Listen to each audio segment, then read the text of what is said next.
पश्चिम बंगाल, आसाम, पॉंडिचेरीत भाजपचा ऐतिहासिक विजय. हिंदुत्वाच्या विचारांनी पुन्हा देशपातळीवर छाप. गडहिंग्लजमध्ये भव्य रॅली, फटाक्यांसह जल्लोष. गडिंग्लज इथं भारतीय जनता पार्टीच्या कार्यकर्त्यांनी पश्चिम बंगाल, आसाम आणि पॉंडिचेरी येथील ऐतिहासिक विजयानिमित्त जल्लोष साजरा केला. दिनांक 4 मे 2026 रोजी जाहीर झालेल्या निकालांमध्ये भाजपनं अभूतपूर्व यश मिळवत आसाममध्ये सलग तिसऱ्यांदा सत्ता कायम राखली, तर पश्चिम बंगालमध्ये प्रथमच कमळ फुलवलं.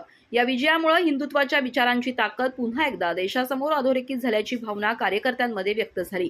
1980 मध्ये स्वर्गीय अटल बिहारी वाजपेयी आणि लालकृष्ण अडवाणी यांनी रुजवलेले अंधेरा हटेगा, सूरज निकलेगा, कमल खिलेगा हे विचार आज वास्तवात उतरल्याचं मत व्यक्त करण्यात आलं. तसंच पंडित दीनदयाळ उपाध्याय आणि डॉक्टर श्यामाप्रसाद मुखर्जी यांच्या राष्ट्रवादी आणि एकात्म मानवतावादाच्या विचारांना मिळालेला हा जनतेचा कौल असल्याचं कार्यकर्त्यांनी सांगितलं.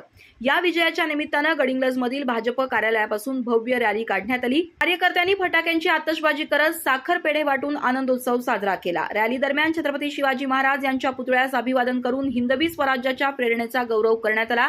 त्यानंतर दसरा चौक इथं घोषणाबाजी, भगवे झेंडे आणि उत्साही वातावरणात जल्लोष करण्यात आला. या कार्यक्रमात भाजपचे पदाधिकारी, शक्ती केंद्र प्रमुख, बूथ अध्यक्ष, कार्यकर्ते आणि हिंदुत्व विचारांचे समर्थक मोठ्या संख्येनं सहभागी झाले होते.